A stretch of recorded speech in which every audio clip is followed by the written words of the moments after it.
So we'll just shoot the shit? Alright.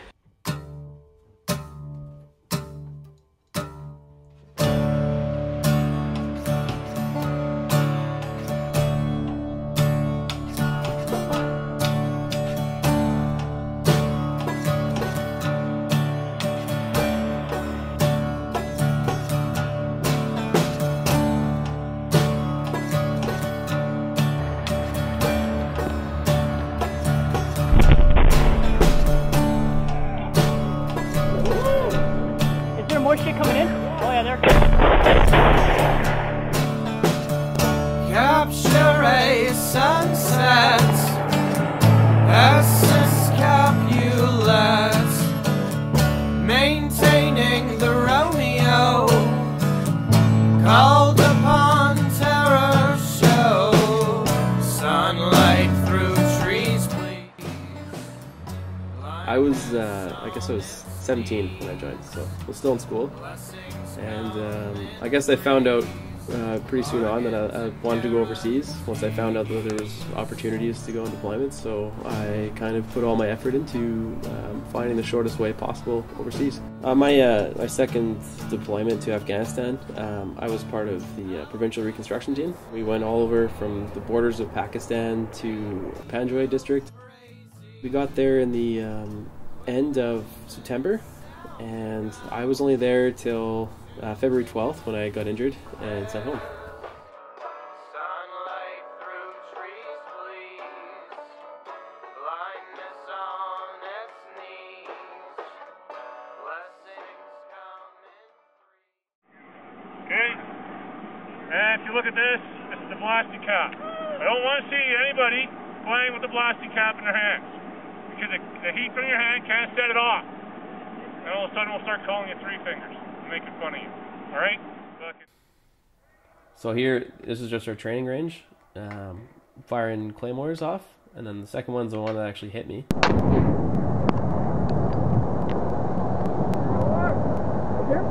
is a must here. Just a simple training day, and then you hear guys yelling for medic, and that was really the first indication that something went wrong. I thought it was a rock, because I got hit by a rock by the first one that went off in the hand, and that hurt. And I was like, oh, oops. Yeah, I just thought a piece of something knocked the wind out of me. I didn't know that it had gone right through me, actually, and then came out my back. It was sticking in my skin on the way out, so when they rolled me over to check for an exit wound, they could see it protruding.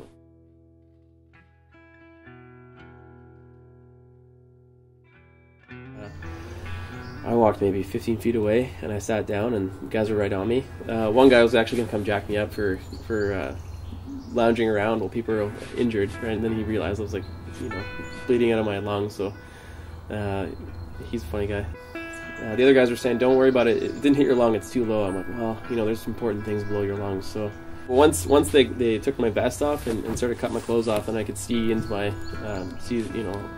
a dime-sized hole. It felt like we were in a movie. There's bits of ammo salvage everywhere. There's medical equipment, and there's people running around, calling in helicopters or landing, and you're on a stretcher getting taken away. It's pretty surreal. It felt like forever because I didn't take morphine or anything. I just had to take the pain. And I was pretty shocked when I woke up in Kabul. They're like, hey, you lost your kidney, and they just went through the list, and oh.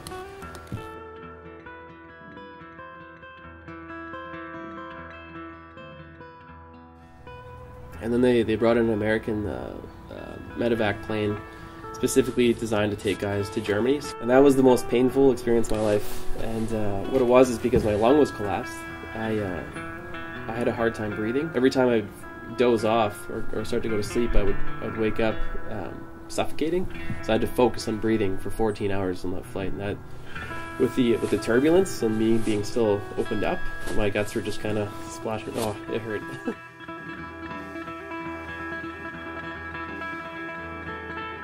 Okay, so this one here is where they cut you open, and they took out my obviously my kidney, my spleen, and pancreas, and all the fun ones. And then they also take out your guts as well, so they can go through every little bit.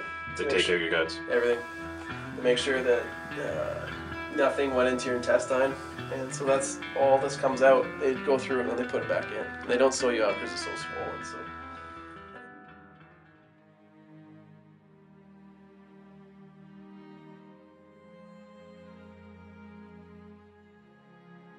Actually, we were talking about a board game, Axis and Allies, and we had money on the game, so it was very important that we won.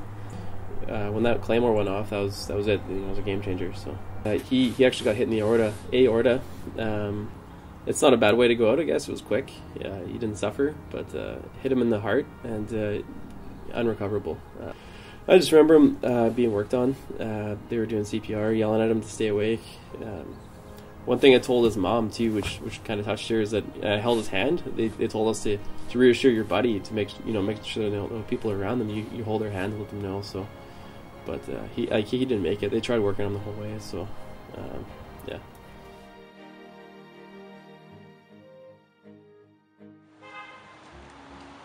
I don't think people know really how to respond to you, especially if you're injured and all the things you're going through. You tell people the story and people are just shocked. Even my parents, like, well, we don't know what to do. So your close family has a hard time, let alone your friends. So you're in your own world. So I know a lot of the wounded guys, so I hang out with them, and it's been good that way. But you call it whatever you want, but it takes a while for you to settle back down. You know, it doesn't take too long for you to get into that tour mode, but coming out of it, especially back-to-back tours, and then just the amount of guys you lost, and kind of, you know, it's always in the back of your mind. And I always figured if I was going to get pinned in my lab upside down, that I'd use the gun for myself, not because my pistol, because I didn't want to burn to death like a few other people I'd seen happen to. Seen their vehicles burn, you know the guys inside alive. That's not good, so...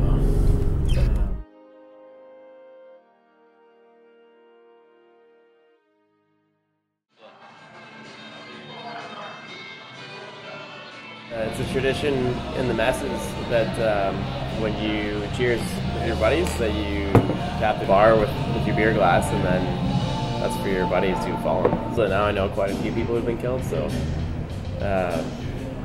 I've got all my friends doing it now, but yeah, it's still in the back of my mind. They don't know why they do it, but I definitely do. So I think about all the guys that I lost. So I think when you're upset, if you drink, your inner demons come out. So I think if you've been injured in a war, drinking's probably not the best thing for you.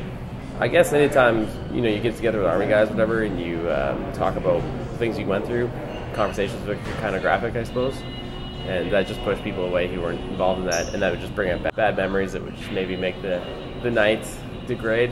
I fist fought my best buddy, had a lot of fights with a couple good friends, which I normally would have never done that, so it puts you in a bad place. And I think if you maybe are a little bit depressed about where you're at, if you drink a bit too much, then you'll actually compound that. So I feel much better now, but I'm aware of that. You can't have too much.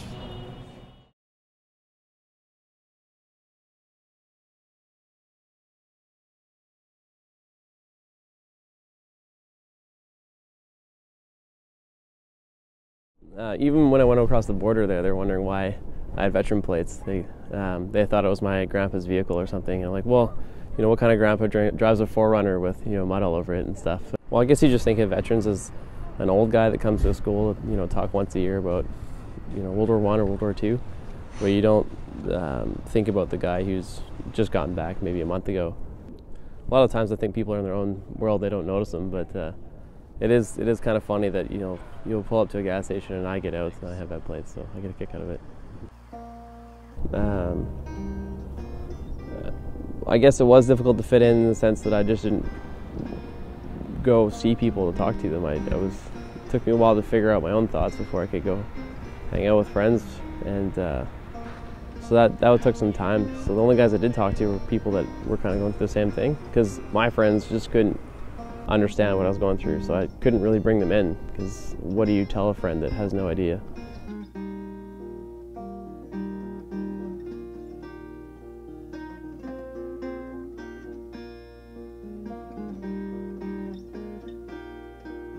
I've kind of moved on so much that it doesn't really bother me now if people don't really understand, just because I can't really dwell on it. I have to do my own thing to go forward and take care of myself in terms of getting a job and that kind of stuff. So.